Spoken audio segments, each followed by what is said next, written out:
At Christmas, my mom mocked me a burden, and my brother smirked, so I stopped paying their bills, bought their house at foreclosure, and coldly kicked them out. Guys, this is going to be a marathon story, but I promise you'll want to stick around for the ending. This whole situation played out over the last 2 years, and I'm finally ready to share every detail. I'm using a throwaway account for obvious reasons, but everything you're about to read is completely true. I need to get this off my chest because what happened still feels surreal sometimes. Fair warning, this gets pretty intense toward the end with some serious family drama, but the payoff is absolutely incredible. For those wondering why I'm sharing this now, I just got confirmation last week that the final piece of my plan worked perfectly, and I realized this whole saga would fit perfectly here. So grab some popcorn and settle in. Let me start with the background. I, 33, male, have been the designated family disappointment for as long as I can remember. My younger brother, Tyler, 29, has always been the golden child, the son who could do no wrong, the one with the bright future, the pride and joy of our parents. Tyler's resume reads like a parent's dream come true.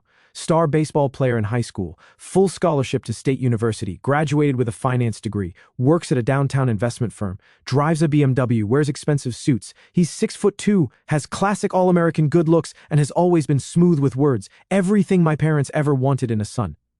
Then there's me. I'm 5'10" with a stockier build from years of physical labor, hands permanently stained from construction work. I dropped out of community college after 1 semester because sitting in lectures wasn't my thing. Instead, I started working construction at 19, learning from guys who'd been in the trade for decades. I started at the bottom, carrying materials, cleaning job sites, basically being everyone's errand boy for $12 an hour, but the first was hungry to learn. I spent evenings watching YouTube videos about electrical work, plumbing, carpentry, drywall, and roofing. On weekends, I'd volunteer to help experienced contractors on side jobs just to get more hands-on experience.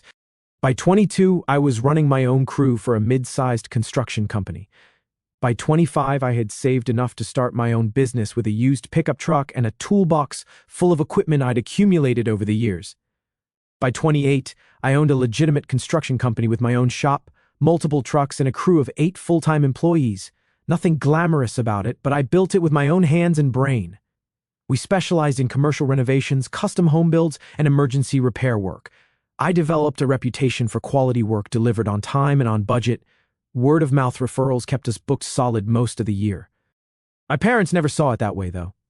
In their minds, Tyler had a real career while I was just doing manual labor. This despite the fact that I was pulling in close to $200,000 a year after business expenses while Tyler was making maybe $75,000 at his finance job. Dad had spent 30 years working maintenance for the county government. Mom worked as a secretary at an insurance office until she decided, about 10 years ago, that she was done with the working world and wanted to focus on being a homemaker. They lived in a modest 3-bedroom ranch house in a decent suburban neighborhood that they'd bought back in 1995. Here's something that always bothered me about our family dynamic. Success was measured not by actual results, but by appearances and social status. Tyler worked in an office, wore suits, had business cards, talked about clients and portfolios. That made him successful in their eyes. I showed up to family events in jeans and work boots with calluses on my hands and usually some minor cut or scrape from a recent job site. Even though I owned my house outright, had substantial money in the bank, employed other people, and was financially more successful than Tyler would ever be, I was still seen as the practical son who wasn't cut out for professional work. The personal life comparison made things even worse. Tyler was constantly dating, always showing up to family events with a different girlfriend, talking about his social life and the expensive restaurants he frequented. My parents saw this as evidence that he was living life to the fullest. I never married, never had kids, came close to marriage twice in my 20s. But both relationships ended when the women decided they wanted partners with more prestigious careers. I threw myself into building my business instead, working 60-hour weeks, reinvesting profits back into equipment, and growing the operation. My family interpreted my single status as more proof that something was wrong with me. This dynamic had been building for years, but the real crisis started about 4 years ago when everything changed for the worse. The beginning of the end came on a Tuesday morning in March 4 years ago.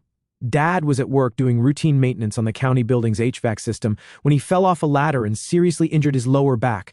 2 herniated discs, severe nerve damage, and chronic pain that basically ended his career at age 58. The initial medical bills were crushing. Emergency room visit, multiple MRI scans, specialist consultations, physical therapy sessions 3 times a week. Workers' compensation covered some of it, but there were copays, deductibles, and treatments that weren't fully covered. We're talking $800 to $1,200 in out-of-pocket medical expenses every month, on top of their regular bills. But the bigger problem was that Dad couldn't work anymore. His doctor recommended early medical retirement, which meant his income dropped from about $3,200 a month to roughly $2,200 in disability payments and early pension benefits. Meanwhile, their monthly expenses stayed exactly the same: $1,900 mortgage payment, $380 for 2 car payments, utilities averaging $200 to $300 depending on the season, insurance, groceries, maintenance on a house that was now 25 years old. Mom hadn't worked in a decade and made it clear she had no intention of going back to work, even part-time. She'd gotten comfortable being a stay-at-home wife and saw returning to work as beneath her somehow. "I've paid my dues," she'd say whenever the topic came up. "I worked for 15 years, and I deserve to enjoy my retirement."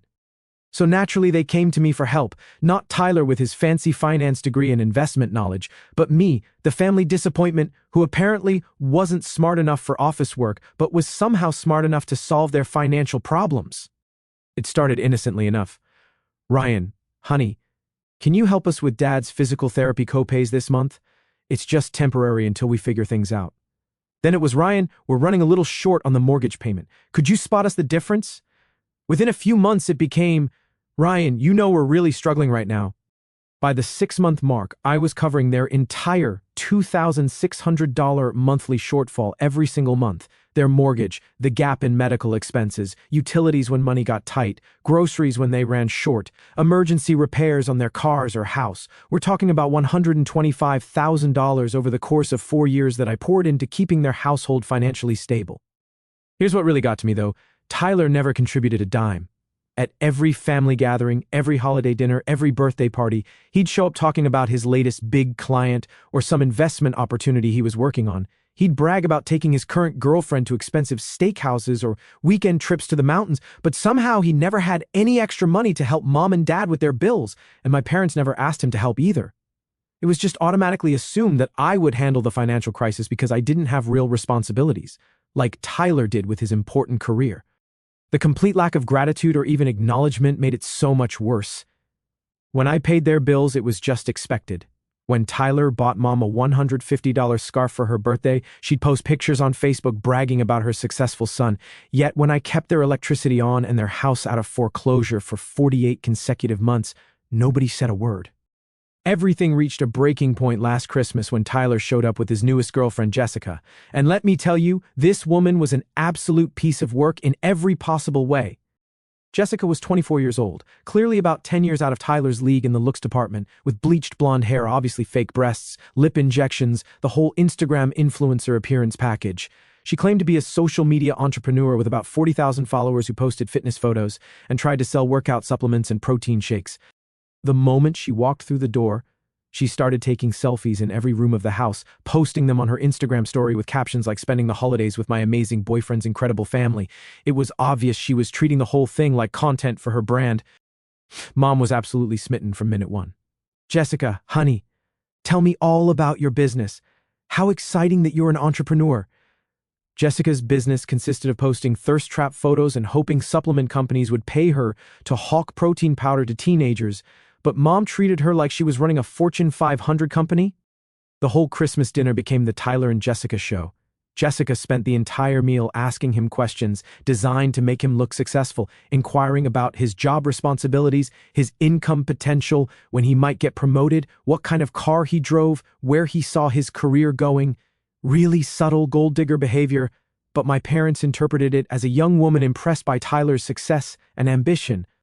Tyler played right into it, embellishing his role at the investment firm and talking about deals and clients like he was some hotshot Wall Street player instead of an entry-level financial advisor making commission on small-time investments.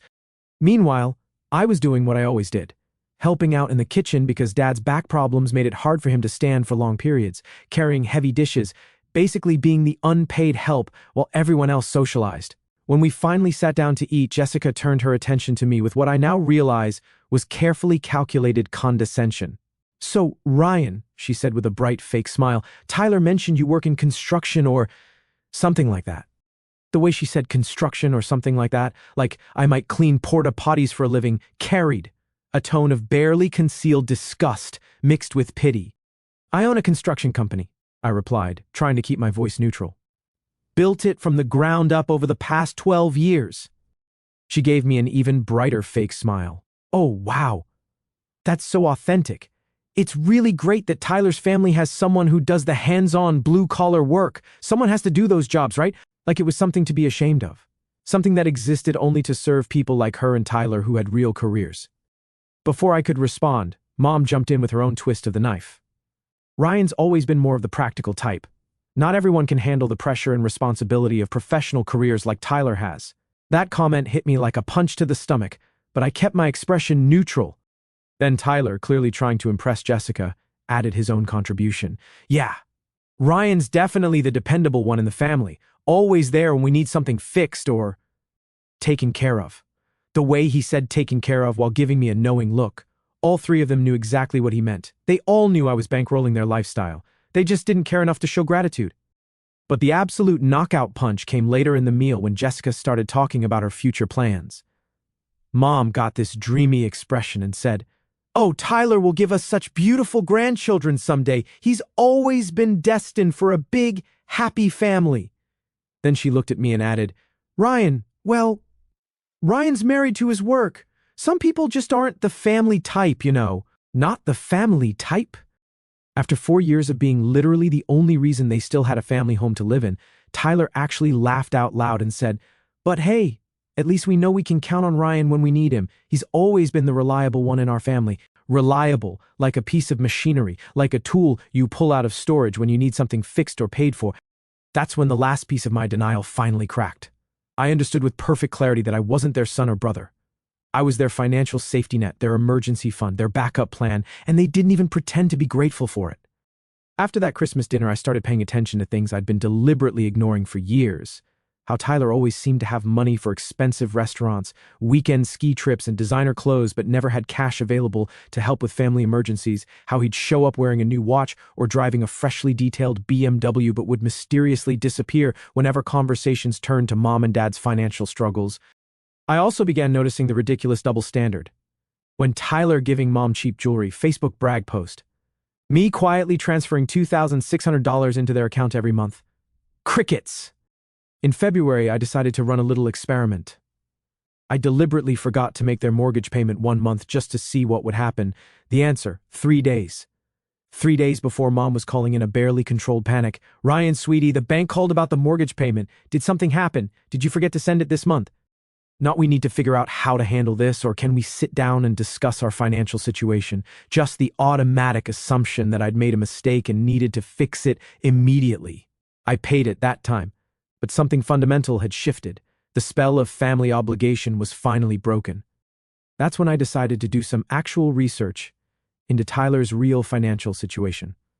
When you run a construction business in a smaller city, you naturally develop relationships with people in all kinds of industries, banks, real estate agencies, insurance companies. I started asking casual questions. The picture that emerged was dramatically different from the one he'd been selling. Tyler wasn't the high-powered investment advisor he pretended to be. He was an entry-level financial services rep, making a base salary of about $68,000 plus inconsistent commissions. He was living paycheck to paycheck, constant overdraft fees, multiple maxed-out credit cards, perpetually behind on his car lease. The BMW was leased at $650 a month. His downtown apartment cost almost $2,000 a month, housing alone consuming about 60% of his take-home pay. The expensive dinners, trips, and clothes were all on credit cards. Jessica's influencer career was making maybe $300 to $500 a month at best, yet she constantly pressured him for dinners, shopping, spa days, and talked about wanting a big ring and fancy wedding. The real kicker, my cousin mentioned in passing, that Tyler had been telling people around town that I was struggling to keep my little construction business afloat, and that's why I was still single. Struggling? I had $380,000 in combined accounts, owned my house and equipment free and clear, and was turning away work because I couldn't expand fast enough. That's when I realized the full scope. I was subsidizing their lifestyle while being treated like the failure. And Tyler was actively damaging my reputation to protect his fake image. It was time for major changes. Starting in April, I went completely cold turkey on financial support, canceled every automatic payment, stopped answering panic calls, shut off the money pipeline entirely. The answer to how long can their perfect world survive without my money was about 7 weeks. First came concerned calls about the mortgage being late, then worried messages about utilities, then frantic voicemails about Dad's medical expenses. By late May, Mom was leaving messages that they were going to lose the house if I didn't step up like I always have. Meanwhile, Tyler's facade crumbled fast. The BMW got repossessed in mid-June. Jessica dumped him roughly 2 weeks later and, within a month, was posting photos with some older guy who owned multiple car dealerships. In July, Tyler called, desperate, humbled, asking if I could temporarily help the family. I listened to his rehearsed pitch, then asked, "Where's Jessica these days?" Long pause. "We decided to go our separate ways." "You mean she dumped you the minute your money dried up?" Another pause. "It's more complicated than that." No, it really wasn't. Here's what nobody in my family understood. When you're no longer hemorrhaging $2,600 a month supporting people who don't appreciate you, you can actually invest that money. While they panicked about basic bills, I had the most successful year in my company's history. I bought 3 more work trucks, hired 6 additional skilled workers, started bidding on major commercial contracts. By fall, I was clearing close to $320,000 annually with 2 years of work already booked. Then I got into real estate investment. Started with a duplex bringing in $30,400 a month, bought another within 6 months, then a small apartment building. By winter, I owned 7 rental properties, generating over $18,000 a month in passive income. The beautiful irony, being in real estate gave me access to foreclosure lists. In September, I saw their house 4 months behind, scheduled for public auction in December. I let them stew a few more months.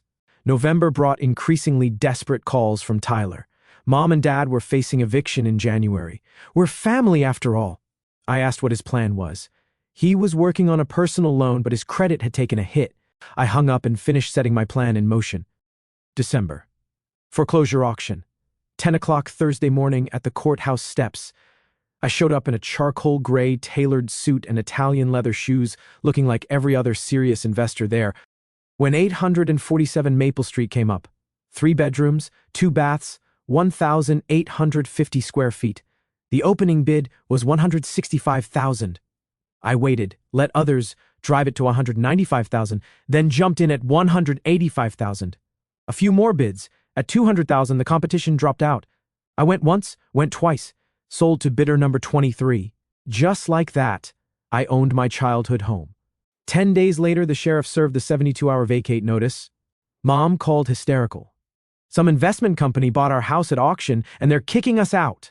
"What's the exact name on the papers, Mom?" "Maple Street Investment Properties, LLC. "Mom, I am Maple Street Investment Properties, LLC. I bought it. It's mine now." Dead silence.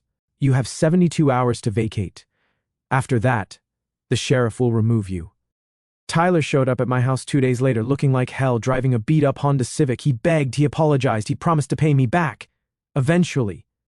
I asked how many times in 4 years he had personally thanked me. Silence. How many times he had offered even $1. Silence. How many times he had defended me when Mom called my work unprofessional.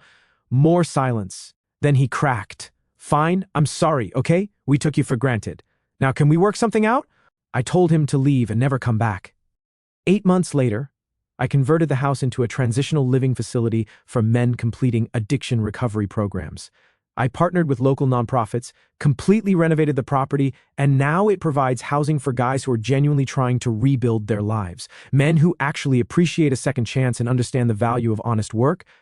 My parents eventually found a small 2-bedroom apartment across town. Last I heard, Tyler was working hourly at a cell phone store. And that is how the family disappointment ended up owning the family home, while the golden child sells phone plans for minimum wage plus commission. Sometimes, late at night when the job sites are quiet and the house is finally still, I sit on the back porch with a beer and let everything I buried for years come rushing up all at once. The first wave is pure, dizzying relief. My shoulders actually feel lighter. like someone cut the invisible cables that had been pulling me down since I was 19. For the first time in my adult life, my phone stays dark. No frantic texts about overdue bills, no guilt-laden voicemails, no more waking up at 3 a.m. calculating how many extra jobs I need to take just to keep people who never once said thank you afloat. The silence is so complete, it almost rings in my ears. I didn't know peace could feel this physical. Then the anger rolls in, white-hot at first, now a low, steady ember that never quite goes out.